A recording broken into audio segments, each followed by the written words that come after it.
of work, and joining us right now for our manager's report, brought to you by San Diego County Credit Union. It's not big bank banking, it's better. The skipper of the San Diego Padres, coming off a couple of good series wins this week. It is Mike Shildt with us here on 97.3 The Fan. Mike, good morning to you. Welcome back to San Diego. Good morning, gentlemen. Always good to be back in beautiful, best city in the world. Absolutely right. What is your this has got, being the manager of a Major League Baseball team, that's number one gig, like the best. There's nothing going to be better than that, right? What was your worst gig you ever had? Ooh, worst one. A couple different winters over Christmas break. I've been a worker my whole life, so I've had a lot of odd jobs and so forth. But probably the more challenging one was I would go split wood for Sonny's Barbecue. And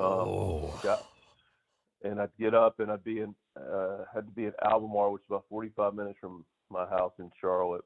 And it was brutally cold in December. And, they'd drop off these huge, logs of, trees. And the guy that ran it would, he'd cut it with a chainsaw, and he'd roll it over, and I had to pick it up, and I'd use the wood splitter. And, it was 28 degrees and dark when we started, and we did the loads to Sonny's Barbecue, 2 or 3 different loads. And I don't know, I got like $15 in cash an hour and, a barbecue sandwich. That's unreal. My takeaway here for the Dodgers tonight is that our manager knows how to use an axe. And split wood, man, in the cold, bro. That is. Be careful tonight. That's a crap job. There's no, and I bet you Sonny never had enough wood either. So you're out there splitting it all day. All day, man. It was, and the guy had like 2 little pet chihuahuas that were aggressive, and it was like, you got in there, it was like 6:30 in the morning, and these 2 dogs are, nipping at your legs, and you're like, I just, what am I doing? What am I doing? You're like, I'd rather go ride buses in the minor leagues than do this. That's right. What I'm going to do. But that $15 an hour was a big deal because I worked at Taco Loco, was making, $3.85 an hour and got a 10-cent raise. Like, man, I'm doing it. Oh, yeah, 100%. That's great. Oh, great everyone story. loves that North Carolina Mexican food. Just ask Will Myers. It's definitely a popular thing over there, the white queso. So I can't believe it's only been a week that that Luis Arráez has been on the team. Give us your impressions. I mean, starting from we talked to you last Friday. We found out about the trade later that night. Maybe you had an inkling. Maybe you didn't. And then he shows up on Saturday with that spectacular day. And certainly seems like the guys on your team have loved having him this past week. Yeah, he's been a value add across the board. Obviously, this dude can absolutely flat out hit. What a surgeon with the bat, and what a debut too. I mean, just put on an absolute clinic, and he's going to elevate us clearly at the top of our order. Quality of bats, being able to get on base. Also, bottom of our lineup needs to get on. He'll drop some guys in as well. So a lot of benefit to him, but also just the residual benefit of what he's going to do to just a pro at bat, man. And he's just a guy that just likes to. I know he likes to play. He loves to play and has great energy. So he's one of these guys that are going to bring people along with him. And so there's just a lot to like about Luis. How's David Macias's chest right now? Because he's been getting worn out, man. The first game, too, I was like, that was karate chop right to the pecs. Now, my chest would have caved in. Ben's chest would have caved in. But Macias is a pretty tough dude. Macias, tough dude. Works out, still a younger guy. Played, rearview mirror's not too far away from his playing career. Yeah. Athletic young guy, so he'll be all right. We might get him a chest protector, but he'll be fine. Joined by the skipper, Mike Shildt, here on Ben and Woods this morning. We kicked it around earlier in the week, well, because we didn't really have anything else to talk about. We thought to ourselves, I do wonder if organizations have ever been tempted to use a guy like Luis Arráez in a different spot than the top of the order. Obviously, you love a table setter, certainly. You love Toddy coming up with the guy on base, maybe first, maybe second. But has there ever been, have you guys kicked around the notion of, I mean, if he hits in the 3-hole, we could have 2 guys on base because the guys above him are pretty good too, and he could drive in some runs. Is that something you'd ever consider, tinkering with? No, I never think about the lineup. No, never. I have no idea what idiot. Yeah. All right. Well, that's the I'm answer. just messing with you guys. Yeah. I mean, you know what? It's a great question. It really is. It's a great question and good debate. And something I've thought about and there's been discussion about. I alluded to it a moment ago. I like where he's at now for a couple of reasons. One, he's done it historically and done it very, very well. Doesn't mean he clearly can't do it in another area. Two, we have had production from the bottom of our lineup. Yeah. I mean, and so I do feel like, and he's already done it, he's got the ability to drive in runs based on the guys at the bottom. And then you look up and, our big boys are there to drive in runs. And if you got a guy that's going to be on base a lot, I see the value in that as well. We'll see what it looks like. We'll play with it. And if we think we got to adjust it, we won't shy away from doing that. But I also really like where the guys are with Toddy. And you're following him with Toddy, Crony, who's obviously in a great place. Yep. And Manny and Pro and Bogey. So it's pretty good guys behind him that, can drive him in. But yeah, it's a reasonable question and something we have thought about. Yeah, and Arraez and Solano, you've got more depth now. And in some ways, though, making your job a little tougher because early in the season, actually pretty simple. Manny's DHing, got to put someone at third. They're going to be near the bottom of the order. Mm-hmm. There's only a little bit of tinkering you could do. Now, with Manny back at third and more depth and more options and, to choosing which guys are going to DH and get off their feet each day, it actually probably is giving you more to think about every single day. How are you kind of approaching that with the new toys that you've been given? Yeah, I think it's fantastic. I mean, you'd way rather have too many options like, oh man, what am I going to do than going, how am I going to do it? So it's just a balancing act. I mean, we've got our lineup will run out today. Manny will be at third, and they got a righty going, and so it'll be a little bit contingent upon the pitching and who we're facing and best matchups, and then it'll be about getting guys off their feet. We just had a day off yesterday, so it's not as big a factor for this series, but moving forward, how we can give a guy a blow with using the DH as a spot as well. So it'll be fluid. All right, I'm going to do just a tiny little bit of nitpicking since I mentioned this on the air, and you always say, hey, just give me a chance to respond to it. So we had a discussion about the late game defensive switches. Specifically, Jurickson's been coming out for Jose Azocar, had the game against the Cubs where Jackson went into his spot and ended up coming up, and I'm going, I wish Jurickson was still in there. He's so hot right now. How do you the decision making? Obviously, defensive. When you've got a lead, you want good defense in there. I totally get that. But are there situations when hey, we got a 1-run lead? It's not going to be held every single time. Do you want to keep your offensive players in there just in case in some of those closer games? Man, what a great question. I'm glad you asked it. That one was a doozy because you're sitting there and you're in a place that I have history in with an outfield that can be, and look, it's not like Pro's a good outfielder. He's a solid outfielder. So let's start there. Sugar with Jackson and Toddy may be the best outfield, or at least one of them in baseball defensively. And Sugar's metrics, which is something that you follow, that allows you to understand the quality of what we're getting out there, is top of the charts in the league. So, and Wrigley's got a lot of different wind variables. It wasn't blowing too bad that night, but it was half their left fielder who plays at home was having some, not issues, but he wasn't catching it. He wasn't in control of it the whole way. So that's a factor. The next factor is we do have the lead, and I am going to get the best defense out there. It's not absolutely blindly. I knew that spot was coming up fifth the next inning. There's no guarantee we're going to get there. It's probably less than 50% that you're going to get there. And you have 2 innings of defense with Sugar in a tougher environment defensively. Plus, with Yuki going in, he's a little bit more of a fly ball pitcher, as is Suarez. Although Suarez, is clearly getting a lot of punch out. Yeah.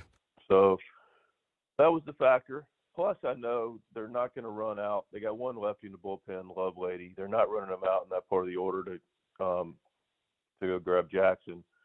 And oh, by the way, I'm getting a Jackson Merrill to hit against a righty, which is pretty good too. Yep. So I knew I'd still get a quality at bat if that spot came back up, but I would have had a harder time looking at myself in the mirror if something would have fell down the line or something in front that, we might have had a defensive advantage. And but of course, hey, that's why we play the games. They don't always work out, but that was the logic. See, I think I'm savvy, looking like 1 step, 2 steps ahead maybe, but Mike's already looking like 7 steps beyond that as to what could happen, and that's why he's the manager of the team, and I'm sitting here in front of a microphone. That's exactly right, Benjamin. Joined by the skipper, Mike Shildt, and we've talked to you. We've talked to you a few times this season about Xander Bogaerts, and I feel for him, because he's a guy that will stand there, Mike, and tell you straight up, I'm not good right now, man, and you read the quotes, and it pains you as a human being and that wants him to go out and do well. And I know nobody's taken this harder than him.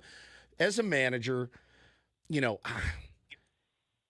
he's watching film. He's trying to get better. And when he himself says, I don't know. I don't know what's happening. I mean, we watched a game against the Cubbies the other day, and, he takes a 3-1 pitch down the middle, and I go, oh, man, this is totally in his dome right now. How hard is that part of your job of trying to go over to Xander and say, bro, we got you. Like, just kind of reset. And how hard is it for guys to actually reset and find their way? Well, it's harder for them to reset and find their way, especially guys like Bogey, who care so darn much, and want it so badly. Not only for himself, but for the organization, his teammates. I mean, this is a guy that, does want that 3rd ring for this group.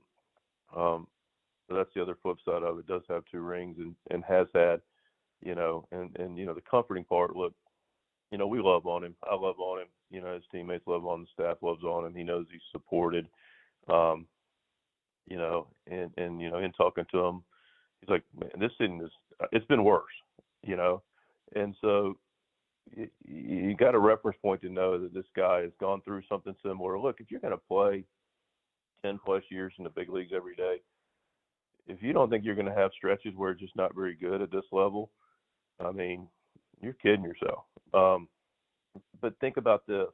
Think about how many people have those stretches but never get out of them and are up and down guys or don't come back, don't recover from the stretches. But that's why guys that have 10+ years of experience you can count on, because that's really the separator of what they've been able to do, how they made adjustments, how they've been able to get out of funks, how they've been able to still contribute to their team in other areas. So, Bogey's, obviously admittingly, frustrated and struggling and super transparent. But, we love him, support him. And, the fact of the matter is we've given him a little bit of break. But we trust him to be able to play out of it. But he has contributed. It's not like this guy's not gotten hits, hadn't done anything on the road. He got some big hits and some good at-bats for us to help us win that road trip. So it's not like he's not contributing anything. It's just relative to what his expectations are, and of course others. But all we can do is deal with our own. Yeah, and so somebody made the point in the chat. I mean, there's some really good hitters at the big league level, not off to the best starts. 40 games into the season, right? And big names. High money names as well. And obviously we're all pulling for Bogey. We feel like we need him to go to the next level. And once you get kind of everybody firing on all cylinders, Skip, I know that you see the potential of what this team could be. And I said it this week. I'll stand by it.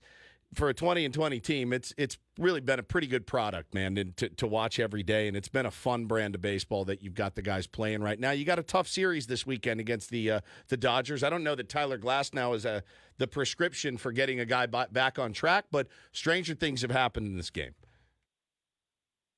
Yeah, I mean, listen, the guy's got a nice arm. They got a good club, and but I say it, and we'll continue to say it's respectful of the opponent, but it's about how we compete and how we're going to get after it and how we're going to play the kind of baseball that we played that, has been able to be successful for us. And, again, we click a little bit more in some areas. It'll only continue to get better. But, we'll show up and we'll be ready to rock tonight. And I know Petco will be a great atmosphere. Be jamming. Yeah, I got one more, and, we've talked about how bullpen management may be the toughest job for any manager. You've been very honest about it, and I agree with you when you say you've got guys like Wandy and Enyel who have done it on the big league level. You're going to stick with them, and I totally understand that. There's been a lot of times where you've aggressively managed, where you bring a guy in, Enyel especially lately, get the final out of an inning, and then he sits and then comes back in the next inning. Is that ever a concern in terms of the performance? I know it could just be a random small sample size thing where, the trouble has come in that second inning, but do you worry about getting a reliever up, bringing him in, then having him sit, then come back out, for other outs when a lot of guys are used to just pitching one full inning and then that's it for their night? I wish people really knew what I knew. Yes, yeah. And you know what I really wish? I mean, I'll answer your question, but and it's really not a wish. It's fine. It's probably the thing that not everyone, people mostly think when they question. Which again, I'm okay with the question, but it's the reality and the PlayStation version of managing a bullpen. Yeah. Guys aren't available every day. I hate to break it to you. And when you watch a game, you go, he had to send him back. He sent him back out. Why'd he do it? There's an understanding that, at least for me, that I know that who may or may not be available in the bullpen relative to the last 2 to 3 days. So people go, he sent him back out. First of all, sending the guy back out after one pitch. That's what I said. Come on. Is not overly, it's not overly aggressive. Well, you're a monster for that. I mean, you and your overworking that's ridiculous. Guy throws a pitch and you got 2 more relievers available, and one you want to absolutely stay away from, and one you don't want to work 3 days in a row. Yeah, he needs to go back out because that's what you have. So I don't, I appreciate the question, but sorry about that. I appreciate the answer as well. I'm so sorry. And it's not just the one pitch. In fact, I of course would have brought the same guy out and done the same thing, even in your shoes there.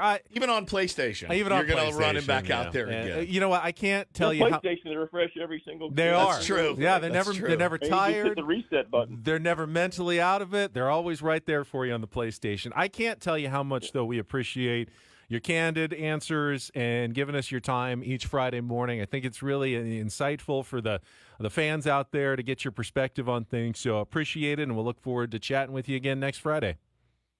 All right, sounds great. Thanks so much. Good luck against the Dodgers. Mike Shildt, manager, a manager's report brought to you by San Diego County Credit Union.